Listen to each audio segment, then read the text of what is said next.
What's up, you guys? Hello. Jesse and Danny here. I always refer to myself in third person. Jesse and Danny. Well, that's who we are. What's happening? Another one of these videos. It's kind of flowing out of me. I was thinking about the things that's been happening in my life as of late.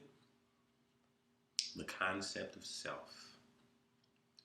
That's what it's not often we come out with the title before we end up talking, but for some reason. It's usually quite a struggle. That's Takes the biggest the video that whole another hour. We're like, that's what happens when you get to us together. Yeah. But she said it, I'm like, yeah, the concept of self. Mm-hmm. What is self? Just lately I've been thinking about how it's very easy for a lot of people to categorize and say I'm a nice guy. Like, oh, he's so nice, he's so sweet. And I've always tended to allow someone else to come in before me. And that's just been kind of how I thought it. I mean, it's natural for me, and it's also very easy for me to listen to someone and allow them to say what they say. And I always find myself yielding, compromising, not really, even if I don't want to do it, it's like, okay, you know. But now I'm starting to realize, growing up, that it ain't okay. I got standards that we need to establish some. It is not going to work this way because I'm not comfortable. Mm-hmm. So I've been able to just recognize and identify with me. Like, I'm here. I deserve to say something. I don't have to not say anything. And so we're talking about how is that necessarily what some might say arrogant, or is that just a natural? What is it? What is self? The concept of self.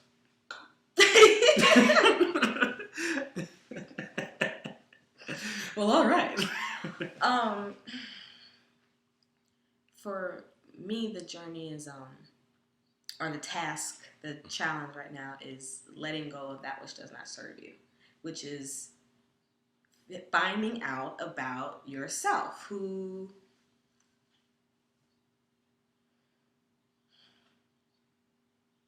Honestly, for me, I take it more on a whole universal level, the concept of self.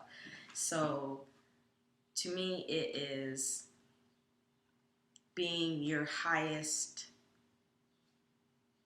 version, when you feel like you are beyond anything worldly.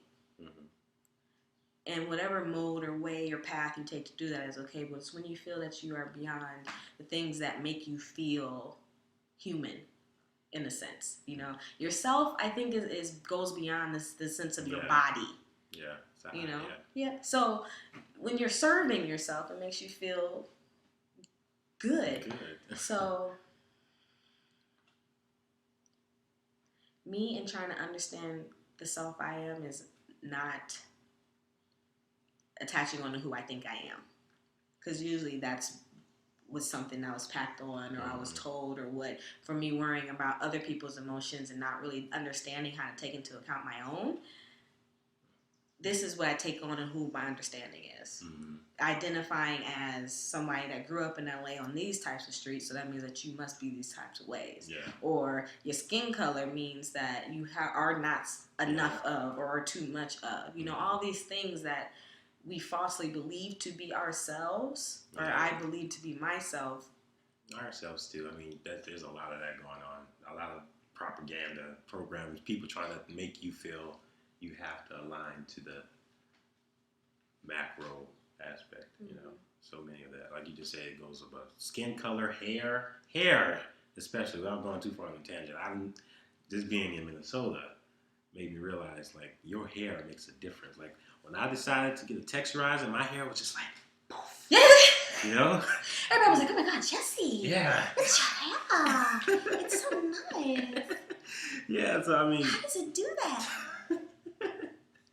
You'd be like, it's texturized, baby. Kelly, thank you. Doing it. So it's been, what you're saying basically is right. Like, there are people, it's what society has built, these, what you should be like. How deep we getting into this? I know. We getting deep. It's self, because where I was earlier, kind of where we going? Okay, I just wanted to check. So, not just scuba, dear. We get deep. Yeah. So I'm gonna throw a vocabulary word at you. Okay. The concept of empath. Okay. So, you know what empathy is? Basically, when you feel like you can walk in somebody's shoes. I and a lot of people have the ability to actually feel your shoe size, actually feel your shoes, actually feel your emotion that you're going through at the time.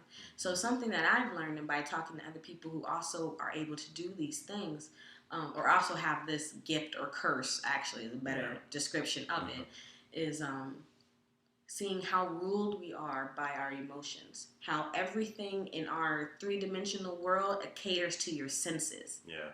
Which is directly related to your emotions. It caters to your physical. It doesn't go anywhere beyond that. So when we're not ruled by our emotions, it's when we are our highest self.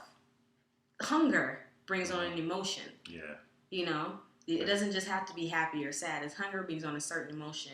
And so you see they use colors and things like that to keep you emotionally making decisions. That movie Lucy, this is something I brought up earlier. One thing that what was so interesting about her was that she moved beyond the point of emotion. The way that she was able to do all those things, she made her decisions beyond that. It took into account all things happening, not just the one thing, the singular. Not just what's going on physically. Yeah. And so to me, being able to study more and understand more and just be outside and touch and actually try to connect and understand emotion is, I forgot what I was saying. I looked outside and it's something going on outside. So that's you probably being by the park. I look being out in the trees and stuff. But, that's when you achieve yourself. Higher self, yeah. Yourself. When I say higher self, but I mean yourself. Yourself is the highest, you know. So and that's hard enough to try to find and get to. Yeah. It has nothing to do with who you think you are. Or what someone else's program. I say program when we think we could tell somebody what else they are supposed to do or what they should not do. All of that. That's what. At least for me, I've been realizing myself through just the circumstances that's going on. I identify that I have a voice. We have a voice. We don't have to do it if we don't want to. Some people talking and just telling them I'm not going to do it works. Sometimes just showing or just your attitude in the moment. You know, you don't have to do what has been the expectation. So for me, self is just like realizing, hey, I don't have to do it. And I don't have to even explain why. It's acknowledging your own sovereignty. Yeah. You are sovereign. You are sovereign in your own throne. Your ass is your throne.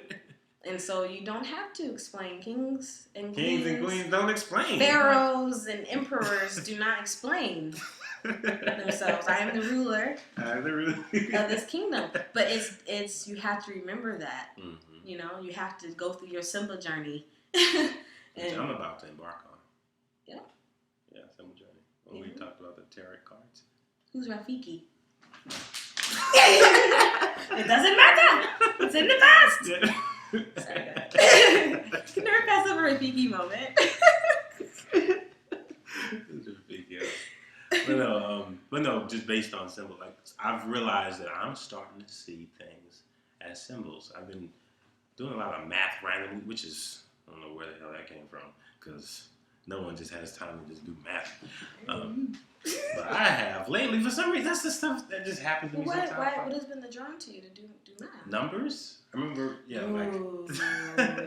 that's different. Money, or more like just money and itself. That's different. You know, it's like, so I've been doing it, and it's been, numbers are very symbolic, and so I've been lately seeing a lot of what is going on in my life as symbols. Like a lot of it has been symbolic, and so I think tarot cards have helped me explain that. I want to see how that'll advance it or mm-hmm. Don't be afraid of all of this stuff. All these tarot cards. And this is amethyst I have in my hand right now. All these tarot cards and gemstones. It's really it's science. Yeah. It's like the reason why I pay attention to the moon. The moon affects the sea, the ocean. So thinking about it logically, what would make me think that it's not going to affect me? So it's understanding that you have all kinds of tools to help you reclaim yourself. Yeah. And so tarot cards are not just fortune tellers. Tarot cards Which is the usual assumption. Yeah, it's an assumption, which makes it like, ooh, because people, they're charlatans out there, basically, it's taken advantage of. But there's symbolism. There's symbols that are put into tarot cards, and there's spreads that are used, and the questions and intentions that you have. Everything is based on intention. Even if you take out any kind of spirit concept, I want a job. That is an intention. Yeah.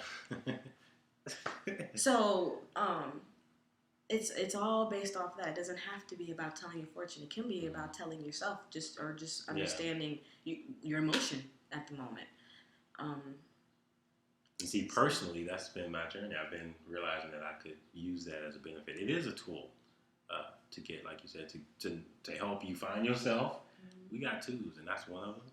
And so when you said the concept of self, I wanted to I think we've discussed pretty well on just what it means to acknowledge your sovereignty, knowing where you are. I totally want to do some randomness, but I want to get my conductor hat. Just because you got your hat on, I'm like, ooh. All right. Go ahead. But no, it just looks like your crown now. That's why I wanted to get it, I think. Yeah, I think I was kind of... So no, I mean, it's just the concept of self is obviously getting familiar with who you are, where you are. No need to explain.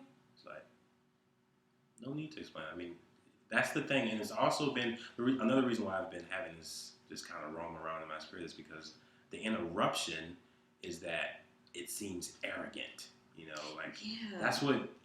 That's what I struggle with. Yeah. It's like there's something wrong with you if you're only focusing on yourself. How can you not think about everybody else? And it's a trick. But it works. Yeah, it works. It works. It's guilt. It's guilt. It's guilt or arrogance that's thrown onto you. Yeah. Honey.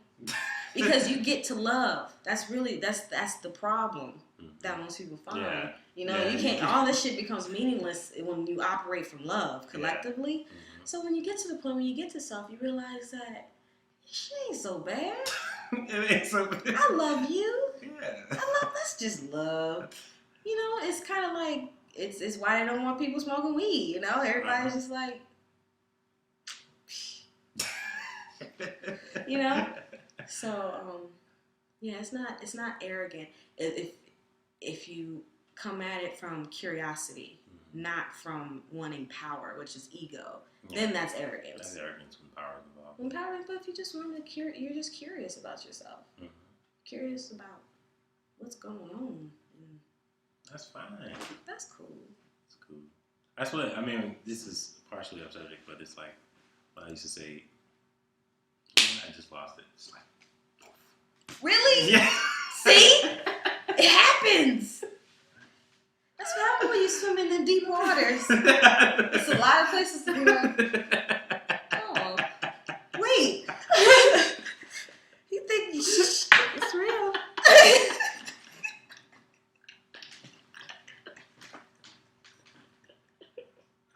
That was a perfect analogy. It's so true. So we're going to end it right here.